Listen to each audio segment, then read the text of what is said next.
그들의 신앙적 진술을 성경으로 시작하는 것은 굉장히 중요한 의미를 갖고 있어요. 신앙 고백서가 성경으로 시작된 이유가 있습니다.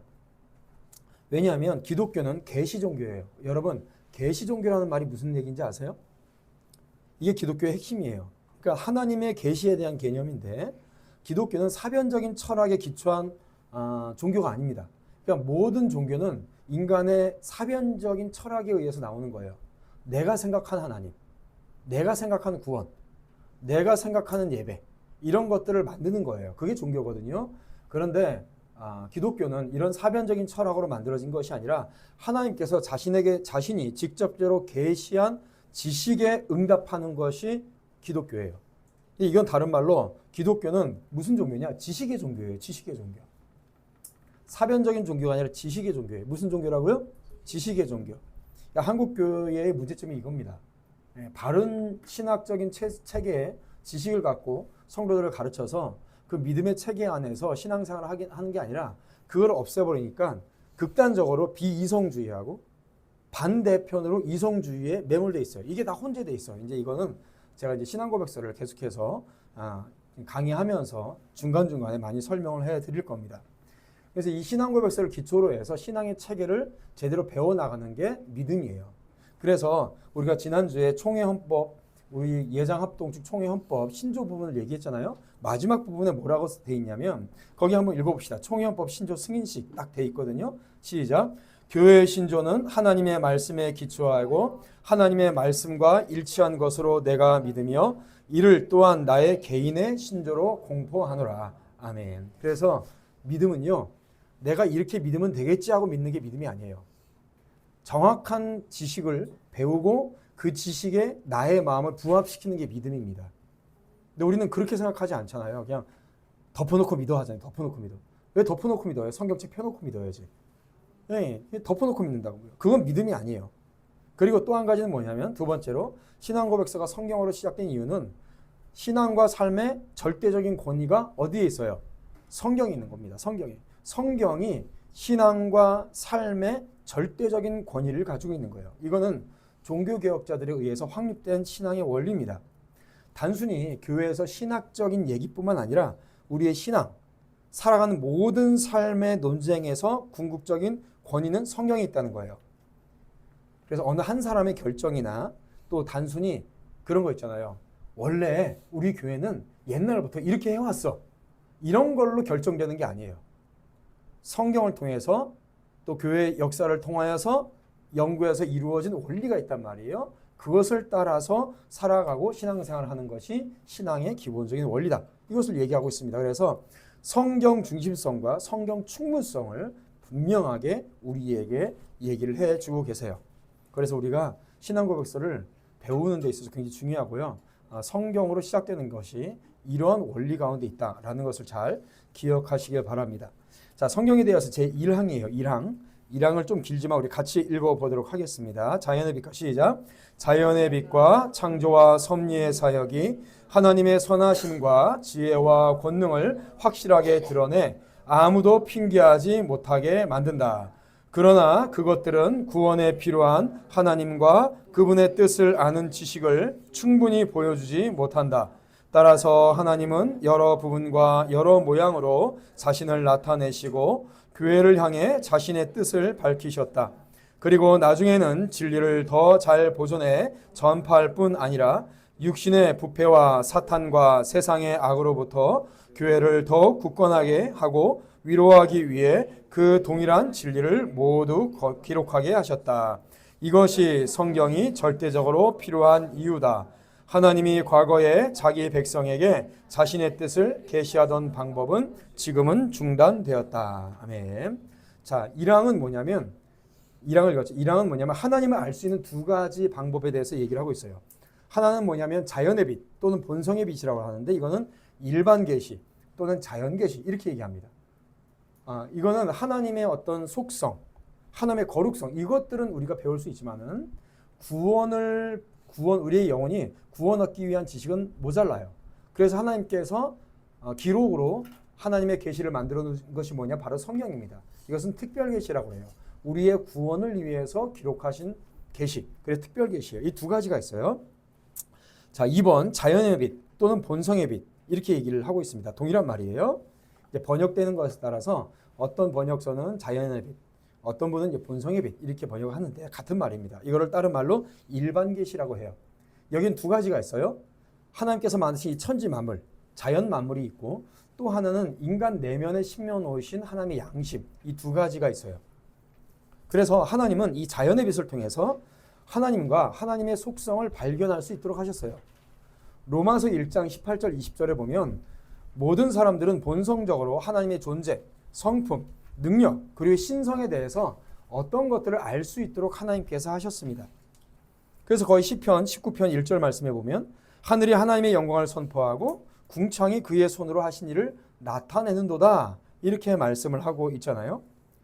그러니까 하나님께서는 이런 일반 계시로 자신을 매우 명백하게 나타나셨어요. 그래서 우리의 감각으로 하나님의 만드신 것을 인식할 수 있도록 하셨고 또 이성으로 그러니까 사람이 우리가 다 지성을 갖고 있잖아요. 무한하신 탁월하신 존재가 이 세계를 만드셨다라는 그 흔적들을 찾아낼 수 있도록 하셨어요. 그러니까 사람들은 우리 그런 얘기 있어요. 무슨 얘기가 있냐면 천문학자일수록 신의 존재를 부정하지 못한다. 이런 말이 있어요. 그렇다 해서 그들이 믿는 신이 우리가 성경에 기록된 하나님은 아닙니다. 그렇지만 천문학을 별을 연구하면 연구할수록 이 천체를 연구하면 연구할수록 이게 그냥 생성될 수는 없다라는 생각이 계속 든대요. 그래서 어떤 존귀한 절대적인 존재가 있을 것이다 라는 생각까지 한다는 거죠. 이제 그거를 의미하고 있는 거예요. 근데 중요한 건 뭐예요? 그것이 하나님에 대한 지식을 대신할 수는 없다. 대체할 수가 없는 거예요. 두 번째로 뭐가 있냐면 우리의 양심이 있습니다. 하나님께서 우리의 마음속에 양심 속에 율법과 종교성을 각인시켜 두셨어요. 모든 사람은 양심을 가지고 태어났죠. 그리고 그 양심에는 이미 하나님의 율법이 각인되어 있습니다. 그러니까 뭐예요? 아담이 타락하기 전에는 이 율법을 완벽하게 지킬 수 있었어요. 근데 중요한 것은 우리가 타락한 이후에는 이 율법을 지켜요, 못 지켜요? 못 지켜요. 이제 그게 차이점일 뿐이지 타락 전이나 타락 후나 하나님께서 각 사람의 마음에 양심에 새겨놓으신 율법은 동일합니다. 여전히 존재해요. 그래서 성경에서 말하는 이 율법은 뭐냐면 유대인들에게 주신 이 율법을 얘기하는 게 아니라 양심의 법을 얘기하는 거예요. 양심의 법을. 유대인들이 이방인들에게는 율법이 없다라고 얘기하잖아요. 그러나 사도 바울은 그 정도의 율법은 전 인류에게 보편적으로 하나님께서 그 양심에 새겨주셨다 이렇게 얘기를 하고 있어요. 도둑질하는 거 죄인 거 누가 몰라요? 그렇죠? 내 부모를 공경하라. 굳이 얘기 안 해도 된단 말입니다. 이런 것들은. 그러니까 이런 기본적인 양심은 도덕법은 사람의 마음속에 다 새겨져 있는 거예요. 또 하나는 뭐냐면 이 율법은 종교성도 포함됩니다. 종교성이 포함돼요.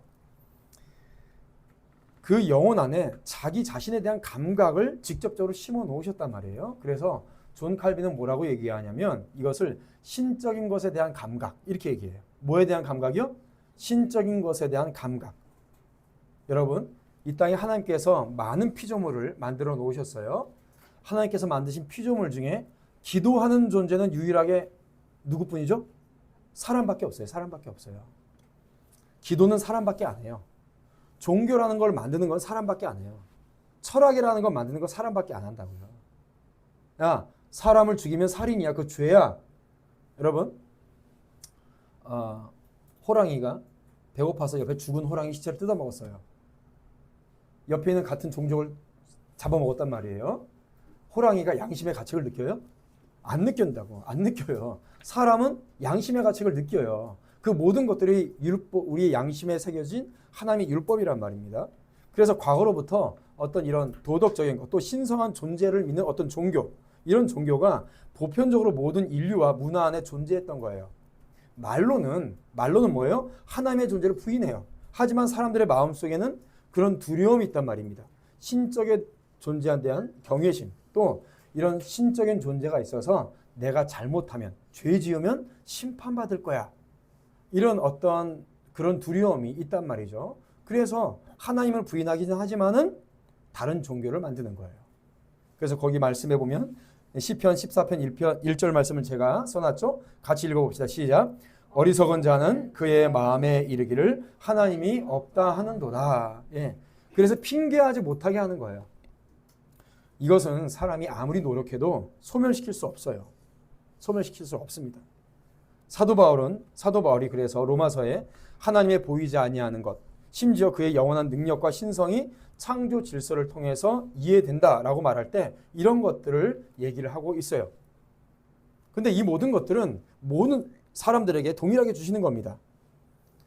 목적이 있어요. 일반 계시의 목적이 있는데 물론 이거 외에도 여러 가지가 있겠죠. 예를 들어서 믿는 사람이나 믿지 않는 사람이나 똑같이 태양과 비를 내리십니다. 먹을 거를 주시고 그래서 이 삶을 윤택하게 만들지만은 이제 그것보다는 성경적으로 볼 때는 첫 번째 악을 억제하는 효과가 있어요. 양심을 통해서 악을 억제해요. 인간의 의무를 일깨워줘요. 죄를 깨닫게 해요. 징벌에 대한 두려움을 불러일으킨단 말입니다. 그래서 극단적인 악을 억제하게 만들어요. 그래서 우리가 보통 이러잖아요. 극악무도한 죄를 지은 사람들에게 저 인간은 양심도 없나 보다 이런 얘기를 하잖아요. 그 저절로 나오는 게 그런 것들입니다. 그래서 인간의 죄 때문에 전쟁이 발생하긴 하지만 또 전쟁을 막는 것도 뭐냐면 인간의 마음의 양심이에요. 이 이상 하면 안 되겠다라고 막는 거죠. 또 뭐가 있냐면 율법을 통해서 죄를 깨닫게 하는 효과가 있어요. 하나님에 대한 더욱 확실한 계시를 구하도록 자극해요. 이 율법을 통해서 양심을 자극해서 그래서 은혜의 복음을 받아들일 수 있는 길을 준비하게 합니다. 때문에 목회자는 설교를 할 때요. 이 율법적인 요소를 통해서 사람들의 양심을 깨우쳐야 돼요. 이대로 하지 않으면 당신들은 죄인이다. 심판받을 수밖에 없다. 이러면서 양심을 깨우치는, 그러니까 쉽게 얘기하면 혼내는 설교를 중간중간에 해줘야 됩니다. 양심을 깨우쳐야 돼요. 그래서 하나님을 바라보도록 할 수 있는 그런 효과를 갖게 하고요. 무엇보다도 불신자들에게요. 심판날에 어떠한 변명도 제기하지 못하게 해요. 왜냐하면 이미 모든 것들을 볼 때에 하나님이 계시다라는 것을 존재론적으로 증명을 해주고 계시거든요. 타락한 피조물이 그 지식을 억누르고 있단 말이에요. 억누르고 있어요. 양심의 화인 맞아서. 그래서 우리가 일반 계시에 의해서 하나님을 알지만은 하나님을 영화롭게 하기를 거부하고 감사하지 않아요. 그래서 마지막 심판 때에 다 눈으로 보여줬지 않냐? 너는 핑계대지 못한다. 지옥 가는 거 핑계대지 못한다. 이렇게 심판하기 위해서 하나님께서는 그렇게 변명도 하지 못하도록 일반 계시가 그렇게 행하고 있다. 그런데 네 번째로 일반 계시 한계성도 엄연히 존재하죠. 그렇죠? 우리 고린도전서 1장 21절을 제가 써놨는데 한번 읽어보십시다. 시작. 하나님의 지혜에 있어서는 이 세상이 자기의 지혜로 하나님을 알지 못함으로. 아멘. 그러니까 하나님의 지혜로, 인간의 지혜로는 하나님을 알지 못해요. 하늘의 별들이 예수님의 구원 사역을 계시하진 않잖아요. 그렇죠? 하늘의 별을 보고 멋있다, 예쁘다. 시골에 가면 하늘의 별이 많이 보인다고 막 그러는데 서울에도 보여요. 불 꺼놓으면 다 보여요. 별을 보고 하나님을 찬양하지 않습니다. 그렇죠? 예수 그리스도의 구속 사역을 계시해 주지 않아요. 기권한다는 게 뭐예요? 저건 북두실성, 카시오페이아 뭐 이런 건 하고 있죠. 사실상 일반 계시는 우리가 핑계대지 못할 만큼 충분하게 하나님에 관한 여러 가지 지식들을 말씀해주고 있지만은 문제는 우리가 타락해서 그 지식을 통해서 하나님을 완전하게 알 수가 없다는 문제가 있어요. 타락해서. 그래서 우리는 참되신 하나님과 그분에 대한 예배를 거의 의식하지 않고 살아요. 그리고 그것이 결국 우상숭배와 천박한 미신으로 빠져듭니다. 많은 철학자들 가운데, 여러 가지 철학자들 가운데는요, 더러 굉장히 깊이 있는 신적인 지혜를 갖고 사람들에게 굉장히 수준 높은 윤리와 도덕을 얘기를 해주는 철학자들도 있어요. 그런 철학 중에 가장 높은 철학이 뭘까요? 어떤 신적인 이 마음의 율법에, 마음의 양심에 딱 하나님께서 끼워놓으신 어떤 그런 율법적인 요소를 열심히 연구해서 굉장히 최고 수준의 윤리와 도덕을 말하는 종교들이 있어요. 철학들이 있어요. 가장 대표적으로 불교가 그래요. 불교가 마음의 양심의 율법에 새겨진 그런 율법을 굉장히 열심히 연구해서 노력해서 이 정도는 해야 된다라고 얘기하는 게 뭐냐면 불교예요. 불교는 윤리도덕적으로 굉장히 높은 이상을 얘기를 하고 있습니다. 그런데 문제는 거기까지예요. 거기까지. 결국 뭐예요? 우상숭배로 가요. 또 우상숭배로 가요. 하나님을 발견하지 못해요. 그래서 절에 가보시면 그걸 알 수 있습니다. 절에 가보시면 이렇게 막 달려있는 게 있어요. 많이 달려있어요. 10만 원짜리, 50만 원짜리, 100만 원짜리, 1000만 원짜리 이렇게 막 달려있는 게 있거든요. 결국은 글로 가요. 결국은 글로 가요. 그렇게 말 수밖에 없는 거죠. 그래서 여러분 어떤 신적인 존재에 대한 관념들이 여러분들한테 있다고 합시다. 내가 생각하는 하나님이 이런 분일 거야 라고 하는 것이 있어요. 그거는 누구나 할 수 있는 생각이에요. 누구나. 기독교인만 할 수 있는 게 아닙니다. 그래서 내가 생각하는 하나님, 내가 생각하는 신앙생활 이런 것들은 누구나 할 수 있는 생각에서 나오는 것이기 때문에 절대로 성경에 나타난 하나님이 아니라는 것을 여러분 반드시 기억해야 돼요. 네, 반드시 기억해요. 그래서 자연의 빛은 인간에게 죄와 불행이 있다는 것을 보여줄 뿐이지 확실하고 분명한 구원의 길을 제시하지는 못합니다. 성경은 예수 그리스도 외에 다른 이름으로는 구원받을 수 없다라고 분명하게 말씀해 주고 있어요. 죄의 근원이 어떤 것인지 일반 계시는 알 수 없고요. 또 하나님의 구원의 방법을 알 수도 없다라는 것이 분명한 사실입니다. 그래서 우리에게 주신 게 뭐예요? 성경이에요. 성경. 두 번째로. 3번 성경. 특별계시. 이걸 특별계시라고 얘기해요. 여러분 그래서 성경은 무슨 책일까요? 성경은 구원의 책이에요. 구원의 책. 자, 성경은 과학책 아니에요. 역사책 아니에요. 의학책 아니에요. 어떤 사람들은 성경이 말하고 있는 것들이 우리에게 필요한 모든 것들을 다 담고 있지 않기 때문에 성경을 배울 필요가 없다라고 얘기도 하고 또는 역사적이나 과학적으로 틀린 부분이 많이 있기 때문에 성경은 진리가 아니라고 얘기를 합니다. 자, 여러분 잘 들으세요. 이게 중요해요. 이거를 제대로 이해를 못하니까 어떤 성경에서 어떤 신적 권위를 가지고 있는 보수적인 어떤 그런 분들은 잘못 이해하시는 분들이 있고 또 이 진보적 사고를 가지고 계신 분들은 성경을 잘못 이성적으로 재단해서 다 잘라버려요. 여러분 잘 들으셔야 돼요. 성경은 과학책 아니고요. 성경은 역사책 아니에요. 의학책도 아니에요. 예를 들어서 성경을 과학적으로 풀어봅시다. 과학적으로 풀어봐요. 틀린 거 있을까요? 없을까요? 있어요. 어머나 목사님이 성경이 틀리대. 과학적으로 얘기하면 성경 틀린 거 많아요. 역사적으로 봅시다. 역사적으로 보면 성경 틀린 거 많아요. 역사 순서대로 써져 있는 것도 아니에요. 하물며 모두 틀린지 아세요? 어느 성경에는 이 단어가 이런 의미로 쓰여 있어요. 이렇게 쓰여졌어요. 다른 중엔 전혀 다른 말로 쓰여져 있어. 했던 말이 달라. 이게 뭐냐고요. 우리가 그걸 생각해야 돼요. 여러분 역사책도 아니고 과학책도 아니에요. 생각을 해보고 그 당시에 3,500년 전에 또는 2,000년 전에 그때 당시에 사람들의 사고 방식이 있을 거 아니에요.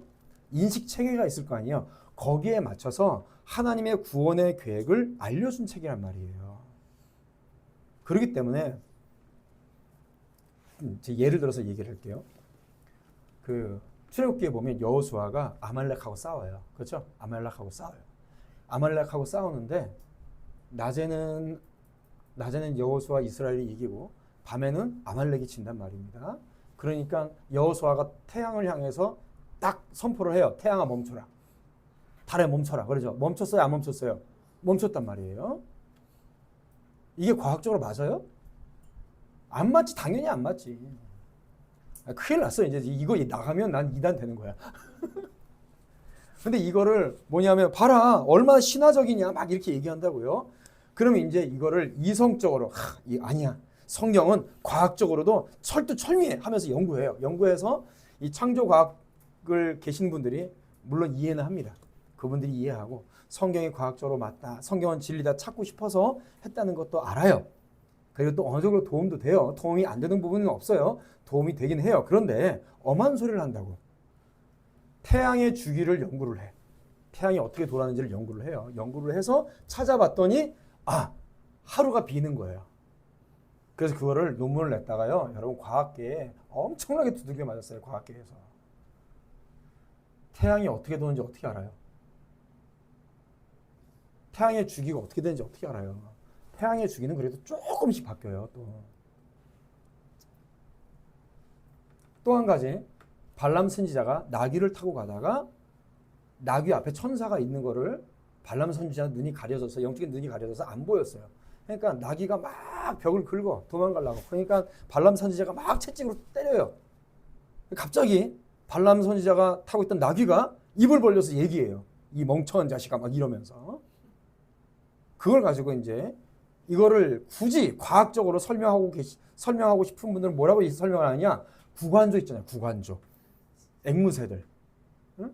앵무새가 그렇게 말하는 것처럼 이렇게 할 수 있겠다. 할 수 있다라고 얘기를 해요. 이게 이성주의예요. 이걸 이성주의예요. 생각을 해보세요. 태양이 지구 주위를 돌든지 지구가 태양 주위를 돌든지 우리의 영혼이 구원받는 데에 있어서 그게 필요해요, 굳이? 무슨 얘기인지 몰라요, 지금? 여러분, 우리가 구원받는 데 있어서 태양이 지구 주위를 돌든지 지구가 태양 주위를 돌든지 아니면 지구가 네모라든지 삼각형이든지 그 표현을 그렇게 해놨다고 굳이 그렇게 필요하냐고. 그게 안 필요해요. 우리가 구원받는 데서 그게 필요하지 않아요. 그리고 솔직히 우리가 평소에도 해가 뜬다 얘기하지. 아침에 해가 진다 이렇게 얘기하죠. 아, 지구가 이제 반바퀴 돌았네 이러고 얘기하고 있으면 너 좀 이상하다 이러잖아요. 우리가 일반적으로 사람들이 사고하는 방식으로 구원의 진리를 계시를 해주신 거예요. 제가 로마서 끝나면 이제 창세기를 강의를 할 거거든요. 창세기 강의하면 늘 얘기하는 게 뭐 창조, 과학 뭐 이런 얘기를 해요. 그거를 위해서 하나님께서 쓰셨겠냐고. 창세기나 출애굽기는요 다 복음서예요. 복음서. 구원을 받는 구원의 서정을 하나님께서 이야기로 풀어주신 거예요. 그렇기 때문에 쭉 하나님께서 복음의 말씀을 쭉 설명을 해주시다가 옛날의 사건이 필요해. 그럼 그걸 끄집어서 여기다 심는 거야. 또 저쪽에 있던 이야기가 필요해. 그거를 딱 끄집어가지고 여기다 탁 심어 놓으시는 거예요. 우리가 서로 얘기할 때도 그렇잖아요. 막 이제 점심 먹고 서로 수다 떨 때도 지금 얘기 안 하잖아요. 지금 얘기. 옛날 얘기. 막 옛날에 나 군대 갔던 얘기. 아들이 군대 갔을 때 우리 아들도 군대 갔다. 뭐 이러면서 옛날 얘기 여기 있는 얘기 끄집어내고 저기 있는 얘기 끄집어내고 하면서 얘기하니까 서로 얘기가 이게 뭐라 그래? 아다리가 맞잖아요. 속된 말로. 하나님께서 그 시대의 사람들에게 하나님을 계시하시고 지금 우리에게 인간의 언어로 하나님의 구원의 계획을 계시하기 위해서 인간들이 그때 당시에 쓰고 있던 인식 체계를 가지고 우리에게 하나님의 말씀을 계시해 준 거예요.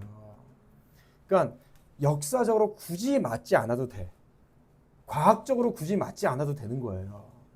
그걸 가지고 하나님께서 우리를 이렇게 구원시키시는구나 라는 것만 인식하면 된다고요. 그래서 가끔 단어도 막 틀려요. 그러니까 제발 성경을 과학책, 역사책, 여러분 다니엘서 읽으면요 1장에서 뒤에까지 이렇게 역사적 순서가 안 맞아요. 막 이렇게 막 섞여 있다고. 그래서 성경은 우리를 구원하시기에 오류가 없는 완전한 하나님의 말씀이다. 예. 과학책은 아니다. 역사책도 아니다. 하물며 의학책도 아니다. 아셨죠? 여러분 몸의 순환기에 대한 지식이 우리의 구원과 무슨 상관이 있어요? 그렇죠? 성경에 소화 안 되면 소화제 먹어라 이런 말 없잖아요. 우리 사등 필요 없는 거라고. 우리 영혼에 필요한 것만 담아 놓으신 거지. 우리가 더 얘기 안 할까요? 그러니까 제가 하도 답답해서 그래요.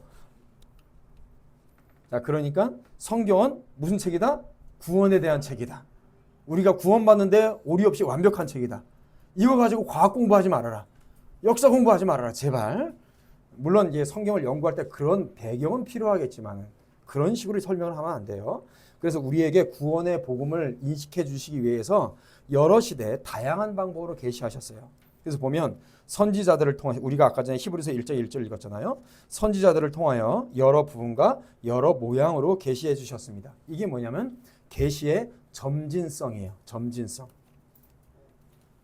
하나님께서 당신의 생각을 하나님에 대해서 또 구원의 방식에 대해서 단번에 교회에게 다 드러내 주신 게 아니에요. 그러면 사람들이 그것을 다 인식을 못해.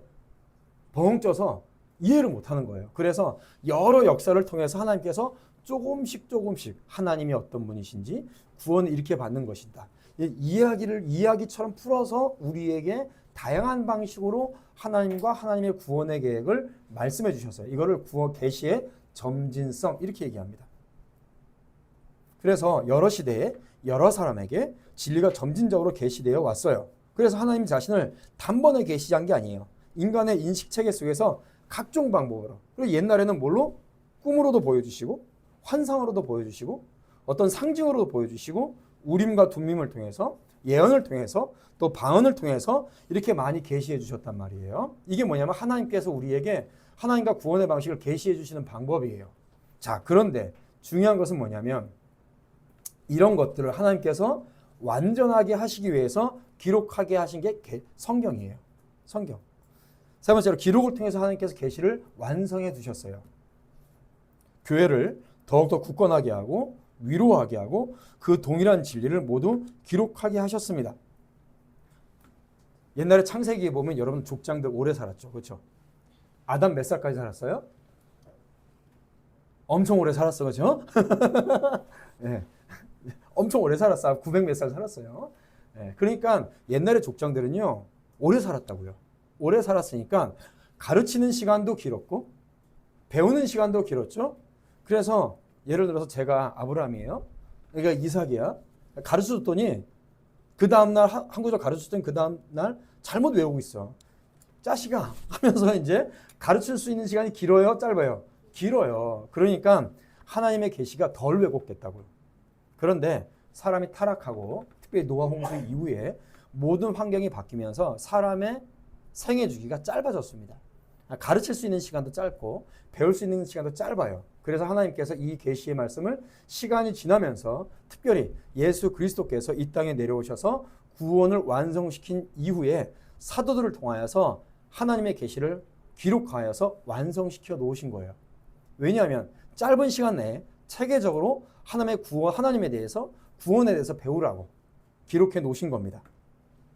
자, 그러면 그 전에는 전통과 구전을 통해서 내려오던 게 기록돼서 완성됐어요. 자, 그러면 여기 신앙고백서 마지막 부분에 더 이상의 계시는 존재해야 안 해요? 존재하지 않아요. 더 이상의 계시는 존재하지 않아요. 그리고 그 전의 방식은 어때요? 중지되었어요. 중지되었다. 그러니까 꿈, 환상, 뭐 예언, 방언 이런 건 이제 다 중지됐어요. 왜냐하면 그런 것들은 성경의 기록이 완성되기 전에 하나님께서 복음을 전하기 위한 여러 가지 방편이었거든요. 근데 이건 해석하기에 따라서 사람에 따라서 막 다르게 생각한단 말이에요. 그렇기 때문에 성경 기록으로 계시가 완성된 이후부터는요. 그 계시의 방법은 더 이상 사용하지 않아요. 그래서 어떤 사람이 어젯밤에 잠을 자다가 하나님께서 꿈으로 뭐 보여주셨어요. 돼요? 안 돼요? 안 돼요. 예언, 방언 이런 거 다 멈췄습니다. 끝났어요. 이것 때문에 한국교회가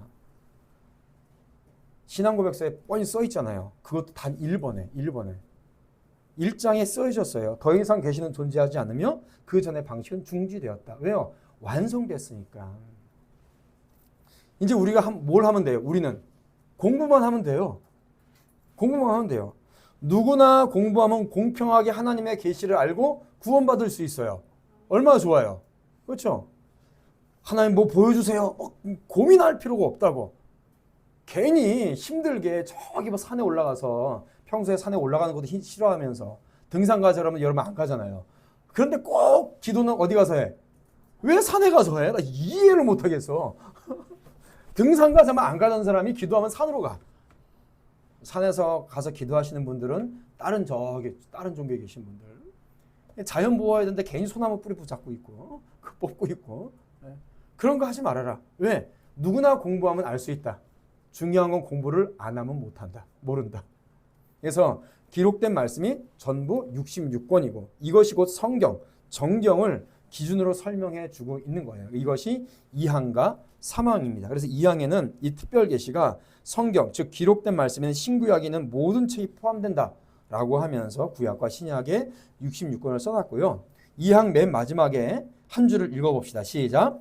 모든 책은 하나님의 영감을 통해 믿음과 삶의 규칙으로 주어졌다. 아멘. 그래서 4번 캐논이라고 해요. 캐논 이거를. 캐논은 기준입니다. 기준이란 뜻이에요. 신앙과 삶의 규범과 규칙이 성경이에요. 교회와 신앙의 기준이기도 하면서요. 삶의 모든 영역의 기준이기도 합니다. 우리가 예를 들어서 예배, 교회에서 드린 예배, 교회 운영하는 방법, 교회 정치 방법, 교회에서 직분을 주는 거, 뭐 교회에서 여러 가지 이런 것들 있잖아요. 다 신앙 고백서 성경을 기준으로 하는 거. 예를 들어서 우리가 지금 예배 드릴 때 예배 순서 있잖아요. 오전 예배, 오후 예배 순서. 이거 그냥 한 거 아니에요. 어떤 분들은 그래 젊은이에 맞는 예배, 뭐 어린이에 맞는 예배 이런 거 있잖아요. 그런 거 없어요. 예배는 이렇게 드려야 된다. 신구약 성경을 다 연구해서 종교개혁자들이 청교들이 딱 만든 겁니다. 만든 거예요. 예배를 오전에 드리고 오전을 주일날 예배를 2번 드리잖아요. 이것도 구약 성경에 제사를 오전에 제사 드리고 저녁에 제사 드렸거든요. 거기에 기준을 한 거예요. 원래는 저녁 제사가 맞아요. 그래서 이런 예배 순서들이 다 독립적으로 성경을 연구해서 만든 거예요. 이 순서가 돼야 된다라고. 괜히 뭐 옛날 예배 방식이 목사님이 좋아서 하는 거고 요즘 방식은 목사님이 싫어해서 이렇게 안 하는 그게 아니에요. 예배는 이렇게 해야 된다라는 규칙이 있어요. 그래서 거기에 따라서 하는 거예요. 반대로 여러분 기도회 때나 수련회 갈 때는 상관없어요. 그건 예배가 아니에요. 예배는 주일날 공식적으로 드려지는 것만 예배예요. 다른 거는 예배가 아니에요. 기도회, 그냥 또는 모임, 신앙적 교제 모임 이런 거예요. 기도회 때나 수련회 때는 이제 성도들 마음을 위로하거나 함께 기도해야 될 제목에 따른 어떤 복음성가도 부를 수 있고 그렇습니다. 그래서 예배가 아니기 때문에 이런 예배 순서와 상관없이 기도회는 거기에 맞춰서 하는 거예요. 이거 나중에 또 예배에 대한 얘기도 나와요. 나온 김에 예를 들어서 또 우리 교회에서 체육대회나 야유회 갈 때 어떨까요? 그때 예배 드릴까요? 안 할까요? 예배 안 해요. 예배 안 해요. 우리나라 보면 그 체육대회 할 때도 예배 드리고 야유회 할 때도 예배 드려. 뭐 어디 가서 무슨 어디 놀러 가는데도 예배를 드려요. 예배 아니에요. 그래서 드리는 게 예배 아니에요. 예배는 이 딱 순서에 교회 공동체에 하나님께서 공식적인 시간과 장소에서 이 공식적인 그 순서에 따라서 드리는 게 예배예요. 체육대회 갈 때는 기도하고 끝납니다. 기도 시작하고 체육대회 시작할 때 기도하고 체육대회 끝날 때 기도하고 야외 갈 때는 기도도 안 해요. 밥 먹을 때 기도해. 밥 먹을 때. 아니 예배를 드린다 그러면 목사는 놀러 가서 설교 준비해야 되잖아요. 너무 싫어요. 설교 준비하는 게 쉬운 줄 알아봐. 놀러 갈 땐 그냥 놀아야지 같이 고기 구워 먹고 물장구 치고. 왜 놀러 갔는데 목사한테 설교를 하라 그래? 굉장히 기분 나빠요. 기분 나쁘다고? 놀러 갔는데 왜 설교를 시켜? 그래서 예배는 주일날 공식적인 때, 공식적인 라인을 통해서. 그러니까 개혁교회는요, 어린이 예배, 장년부 예배, 뭐 청소년 예배 순서가 다 틀릴까요? 똑같을까요? 똑같아요. 유치부도 똑같고 어린이도 똑같고. 그러니까 어린이나 청소년들이 장년부 예배에 와서 예배 드려도 이질감을 느끼지 않아요. 똑같으니까. 모든 것이 성경의 기준이다. 삶도 마찬가지입니다. 뭐 국가관, 정부관 뭐 이런 것들도 마찬가지예요. 정책은 어떻게 하냐, 사회는 어떻게 운영되느냐, 가정관 이런 모든 것들이 웨스트민스터 신앙고백서에 써 있다. 자, 사망과 사항 그 다음에 읽어봅시다. 빨리 지나가니까 사망사항 시작. 흔히 외경으로 불리는 책들은 하나님의 영감으로 주어진 것이 아니기 때문에 정경에 포함되지 않습니다. 따라서 하나님의 교회 안에서 인간이 쓴 다른 글들에 비해 더 큰 권위를 지닌 것으로 인정될 수 없고 또 사용될 수 없다. 사항, 우리가 믿고 복종해야 될 성경의 권위는 사람이나 교회의 증언이 아니라 성경의 저자요 진리 자체이신 하나님께 전적으로 의존한다. 우리가 성경의 권위를 받아들여야 하는 이유는 그것이 하나님의 말씀이기 때문이다. 아멘. 사망과 사항은 성경의 권위와 자증성을 얘기합니다. 보면 정경과 외경이라는 단어가 있는데 외경은 뭐냐면 성경 66권 외에 다른 것들이 있어요. 대부분 언제 쓰여져 있는 거냐면 말라기서가 끝나고 그리고 신약이 시작되기 전에 한 400년 사이에 쓰여진 거거든요. 근데 이 외경은요 로마 카톨릭에는 들어가 있습니다. 로마 교회는 자기네들 종교 회의가 또 따로 있어요. 트리엔트 공의회라고. 거기에 외경까지 받아들여요. 그러나 개혁교회는 외경을 거부해요. 왜 그러냐면 첫 번째, 유대인들조차도 외경을 하나님의 말씀으로 받아들이지 않아요. 유대인들 자체가 말라기서까지 구약 성경의 계시가 끝났다라고 얘기를 해요. 유대인이. 그래서 구약 성경 자체를 하나님의 정경으로 개혁교회도 그대로 받아들이기 때문에 유대인의 전통을 그대로 받습니다. 왜냐하면 적어도 유대인들은 구약 성경을 하나님의 말씀으로 목숨 걸고 지켰잖아요. 또 한 가지는 뭐냐면 예수님이나 사도들도 이 외경들을 인용한 적이 없어요. 그리고 이 외경이 신약 성경 가운데 이 책들이 존재했다는 암시도 성경에 어디에도 안 나와 있어요. 그리고 무엇보다도 외경에 보면 굉장히 많은 오류와 미신들, 그리고 굉장히 부도덕한 내용들이 굉장히 많이 나와 있습니다. 그렇기 때문에 안 써요. 그래서 우리가 성경 공부를 할 때에 외경에 대한 내용을 굳이 말할 필요 없어요. 어떤 분들은 성경 공부하는데 외경에도 이런 얘기가 있어 이렇게 얘기하는데 그거는 하나님의 말씀의 권위를 자칫 잘못하면 떨어뜨리는 일입니다. 물론 성경을 연구하는 데 있어서 어떤 그때 당시의 사람들의 어떤 종교적인 개념이나 문학적 표현을 신학적으로 연구하는 데 있어서는 필요하겠지만은 우리 성도들이 성경 공부할 때 필요 없어요. 우리는 시간이 없어요. 뭐가 없어요? 시간이 없어요. 젊은 시간은 금방 지나가요. 그렇죠? 이제 40대 중반, 후반 되면 안 보여. 안 보여. 안경을 맨날 번갈아 가면서 안 보여. 여러분 우리 학생들, 청년들 공부하는 시간이 길지 않습니다. 길지 않아요. 그리고 그렇기 때문에 책도 이것저것 읽을 필요 없어요. 딱 우리 교회에서 정해준 책만 읽으면 돼요. 아, 어느 성도들이 이게 좋다라고 한다 그러면서 그 교회는 뭐 그런 게 좋더라. 뭐 또 종교란에 보면 종교란 베스트셀러 이런 거 있잖아요. 그런 거 좋더라. 그 읽을 필요가 없습니다. 우리나라에서 베스트셀러라고 하는 것은 읽을 가치가 없는 게 베스트셀러가 될 때가 많아요. 제발 그런 것도 읽지 마시고 우리 교회에서 읽으라는 책들, 탁월한 책들이 있어요. 가장 신앙적으로 탁월한 책들, 그런 것만 읽어요. 그런 것만 읽으면 됩니다. 예를 들어서 그래서 옛날에 그 인문학이 한때 유행한 적이 있었잖아요. 인문학. 그래서 인문학적 소양이 필요하다라고 하면서 뭐 물리학도 인문학적 소양이 필요하니 또 교회에서도 인문학적 소양을 가진 뭐 어떤 성경 지식 뭐 이런 거를 강의하시는 분들이 굉장히 많았어요. 왜 그런 거를 배워요? 그런 거 읽을 필요가 없더라고. 없어요. 전혀 없어요. 그냥 우리는 개혁주의자들, 청교도들이 탁월하게 써놓은 거 있습니다. 그 중에서도 가장 탁월한 것만 여러분들한테 읽히는 거예요. 그것만 읽어도 여러분들 다 못 읽어요.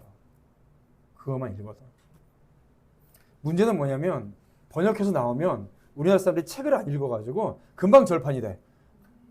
아, 죽었어요. 그래서 지금 여러분들이 이것도 꼭 읽어야 되는데 참복음과 거짓복음. 이거 로마서 말씀이거든요. 이거 꼭 읽어야 돼요. 절판됐어요. 제가 할 때 있는데 없는데 다 찾아가지고 몇 권씩 사와. 그리고 유사 그리스도인들도 유사 그리스도인 이것도 로마서거든요. 그러니까 여러분 기본적으로 신앙생활 때 로마서의 말씀은요 머리에 담고 있어야 돼요. 기본적으로 로마서의 말씀을 머리에 담고 있어야 성경을 읽고 성경을 우리가 묵상할 때 오류에 빠지지 않거든요.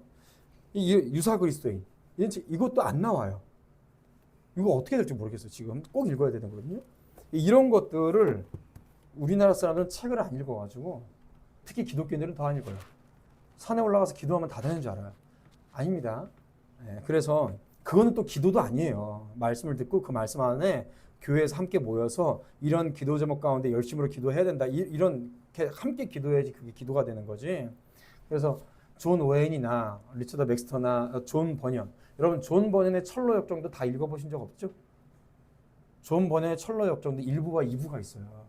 1부는 기독교인이 천국 가는 얘기고 2부는 그 기독교인 주인공의 와이프가 가는 얘기예요. 철로 역정은 존 버년이 청교도인이거든요. 하나님의 구원의 서정을 소설로 만든 게 철로 역정이에요. 신학적인 담론이 거기에 엄청나게 들어가 있다고요. 그러니까 그런 것만 읽으면 되지. 뭐 어디 가서 이런 게 좋다라든가 이런 영상 좋다든가 볼 시간이 없습니다. 자, 두 번째로 이 정경에 대한 얘기예요. 그래서 벨직 신앙고백서에 보면요 이렇게 써 있어요. 이것은 교회가 이 책들을 받고 정경으로 승인했기 때문이 아니라, 그러니까 이 66권을 정경으로 승인해서 이게 성경이 된 게 아니에요. 그 책들 자체가 하나님으로부터 온 것임을 스스로 증거하기 때문이다. 그래서 초대 교회 당시에 이 성경책이 그때는 예를 들어서 고린도전서 하나, 고린도후서 하나 이렇게 있었을 거 아니에요. 이거를 교회가 다 돌아가면서 봤다고요. 이게 예를 들어서 사도 바울이 로마서를 썼어요. 보냈어요. 그러면 교회 한 군데서만 읽는 게 아니라 읽고 그걸 옆에 필사를 했다고요. 필사를 해서 이걸 또 다른 교회에 보내줘요. 그러면서 교회 전체에서 신약 성경의 이제 서신서부터 교회의 성경으로 예배 시간에 읽기 시작했어요. 그런 것들을 모아 보니까 이게 된 거예요. 모아 보니까 이게 된 거예요. 그래서 이거의 정경이다라고 교회에서 땅땅땅 한 게 아니라 그때 당시에 사도들이 썼던 모든 책들을 모아 보니까 이게 된 거예요. 이렇게 된 거예요. 그렇기 때문에 성경책은 하나님 스스로가 증명해서 내오셨다. 자, 완전 축자 영감 내용만이 아니라 문자까지 성경의 저자들의 생각 속에 전달되었고 성경의 일부분이 아니라 성경 전체가 영감되었다. 전해야 될 개념과 그 개념들을 표현하는 데 적합한 언어까지 영감하셨다. 성경이 그 지혜로운 뜻에 따라 성령께서 그 지혜로운 뜻에 따라서 성경 저자들의 문체와 그들의 나이와 경험, 재능까지 10분 고려하여 활용하여 쓰도록 하신 겁니다. 그래서 성경은요, 개인의 회상이나 어떤 생각을 쓴 게 아니에요. 또 반대로 성경 영감이 예를 들어서 타이핑 치듯이 야, 받았어. 1번 태초에 하나님이 하나님 아니고 하나님이야. 이렇게 이게 쓴 게 아니라 하나님께서 계시의 말씀을 명확하게 저자에게 가르쳐 주세요. 그러면 그 명확한 개념을 가지고 그때 난 자신의 경험, 지식, 그 모든 것들을 가지고 성경을 썼어요. 그러면 성령께서 그 기록한 것들이 오류 없이 실제로 하나님의 말씀이 되도록 하신 거예요. 그래서 성경을 보면 문체도 다 달라요. 어휘도 다 달라요. 각양각색이에요. 문법도 다르고 구조도 달라요. 로마서는 논문이에요. 출애굽기는 구원의 서정을 그렇게 한 민족의 해방을 가지고 한 영혼이 구원받는 구원의 서정을 이야기를 쭉 푸는 거예요. 그런 식으로 하나님께서 쓰게 하셨다. 사도 바울이 모든 성경은 하나님의 감동으로 된 것이다 라고 얘기할 때는 이런 것들을 말씀하고 있습니다. 근데 중요한 건 뭐냐면 우리예요. 우리. 사탄의 가장 큰 계략이 뭐냐? 하나님의 말씀에 대한 권위를 의심하게 하는 겁니다. 창세기 3장 1절에도 보면 하나님이 참으로 그렇게 말씀하시더냐? 사탄이 아담과 하와에게 의심을 불어넣죠. 그렇죠? 하나님의 말씀을 들었어요. 들었으면 그 말씀대로 순종하면 되는데, 믿으면 되는데 의심을 갖게 하는 거예요. 야, 이거 하나님의 말씀 맞아? 성경? 틀리잖아. 야, 어떻게 해가 멈춰? 어떻게 이렇게 나귀 입에서 사람 말이 나와? 막 이러면서 의심을 갖게 하는 거죠. 야, 어떻게 물이 포도주가 돼? 이러면서 의심을 갖게 하는 거예요. 야, 세상 바쁜데 먹고 살기도 힘든데 어떻게 그렇게 살아? 이런 식으로 의심을 하게 하는 거예요. 사탄이 광야에서 예수님을 시험했잖아요. 40일 동안 금식하시고 기도하신 다음에 사탄이 예수님을 시험합니다. 예수 그리스도를 시험할 때도 뭐예요? 다 하나님의 입으로 나오는 모든 말씀을 신뢰하고 그것으로 말미암아 사는지 아닌지에 대해서 집중돼 있어요. 자신의 육신의 정욕을 따라가는지, 명예를 따라가는지, 권력을 따라가는지, 하나님의 말씀이 아니라 이런 것들을 따라가는지, 아니면 오직 하나님의 말씀이 삶의 중심이 돼서 오직 말씀이 정말로 나의 삶의 기준이 돼서 살아가는지, 결국은 이거예요. 이 문제예요. 근데 아담은 거의 실패한 거죠. 예수 그리스도는 거기에 승리한 거예요. 교회 역사를 통해서도 마찬가지예요. 시종일관 사탄 마귀는요, 교회와 성도들에게 가하는 궁극적인 공격은 뭐냐? 하나님의 말씀의 권위에 대한 공격이었어요. 학생들이 배우는 중고등학교에서 배우는 어떤 그런 대학교에서 배우는 그런 것뿐만 아니라 신학교에까지 이 말씀의 권위를 추락시키는 겁니다. 그래서 말씀의 원리대로 여러분 2000년 기독교의 역사에 가장 탁월한 신학자들이 성경을 해석하고 이미 기준을 잡아놨어요. 보면 성경을 읽다 보면 그런 거 있어요. 주석을 보다 보면 신학적 난해 구절 이런 게 있어요. 여러분 신학적인 난해 구절은 거의 없어요. 성경은요 무려 2000년 동안 연구해온 책이에요. 이런 책이 없어요.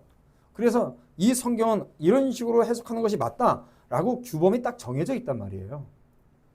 그래서 제가 늘 말씀드리지만은 어느 목사가 어느 구절을 가지고 설교를 하더라도 결과는 똑같아야 돼요. 그런데 설교하는 목사마다 다 다르죠. 그건 잘못되어 있는 거예요. 잘못되어 있는 거예요. 목회자마다 설교를 할 때요, 어떤 성경 구절을 하고 설교를 하면요, 뭐 어떤 표현 방식이나 설명하는 방식은 좀 다르더라도 거기다 기준적인 해석 방법과 뭐 메시지는 똑같아야 돼요. 모든 목회자가. 다 달라요. 기준을 안 따라가는 거예요. 기준을. 얼마 전에 이제 여성 목사 안수에 대한 토론회도 저희가 이제 하긴 했었지만은 결국은 뭐냐면 2000년 동안 연구하고 해석되어 온 그 해답이 있단 말이에요. 그걸 뒤엎어서 현대 상황은 이게 안 좋잖아. 현대는 이런 게 문제잖아. 이러면서 계속해서 말을 바꿔서 한단 말이죠. 이게 뭐냐면 결국은 성경의 권위를 떨어뜨리는 거예요. 아까 전에도 말씀드렸지만은 초기의 교회가 정경의 책을 결정할 때 이런 책들을 정경어로 수납했어요. 받아들였지. 본인들이 이것은 정경이 아니고 이건 빼버리고 이렇게 결정한 게 아니란 말이에요. 초대교회 교부들은 겸손히 이 책들의 권위를 인정했고 감히 이 책들의 권위를 내가 부여하려고 하지 않았단 말이에요. 그냥 받아들인 거예요. 그래서 여러분들이 영원히 변하지 않는 불변적 기준이 있느냐? 아니면 언제든지 시대적 상황에 따라서 변화될 수가 있느냐? 이 두 가지 중에 어떤 생각을 가지고 있느냐에 따라서 내가 성경의 권위를 명확하게 지키고 있다? 아니면 나는 여전히 세상적 가치관에 있다라는 것을 우리가 생각해 볼 수가 있습니다. 적용입니다. 그래서 문제는 뭐예요? 여기는 우리들이에요. 그렇게 성경을 읽고 말씀을 들어도 성경의 교리가 여러분의 삶의 기준이 되지 않으면 여러분은 구원에서 떨어진 자라고 할 수도 있습니다. 양심의 서임 맞아서 그냥 딱딱하게 굳어 있는 거예요. 여러분 다시 말씀드리지만 시간이 지난다고 해서 변화되지 않아요. 사람은요 시간이 지난다고 변화되지 않아요. 이 시간 이 말씀을 하나님의 말씀으로 받으시길 축복합니다. 성경이 여러분들의 기준이 되시길 축복합니다. 그래야 여러분들이 지금 변화되는 거예요. 사람은요 내일이 없어요. 내일이 없어요. 왜 그래요? 내일이 오면 그 내일은 또 뭐가 돼요? 내일은 내일의 오늘이 돼요. 그래서 열심히 내가 이 말씀대로 살아야지. 또 기도하고 그래 오늘 결단해야지. 그런데 내일부터 하자. 영원히 못하는 겁니다. 영원히 못하는 거예요. 사람은 오전에도 말씀드렸지만 사람은 시간이 지나면서 더 강팍해지고요. 더 고집과 아집이 드세져요. 그 상태로 늙다가 사람은 죽는 거예요. 절대 나이 들었다고 철들지 않아요. 사람은 나이가 들은 만큼 죄 짓고 사는 겁니다. 아직 덜 죄 지었을 때에 우리가 하나님 앞에 바뀌어 가야 돼요. 최대한 어릴 때, 젊었을 때 제대로 말씀 공부하고 그 말씀의 체계를 여러분들의 믿음 안에 심어야 될 줄로 믿습니다. 전도할 때도 마찬가지예요.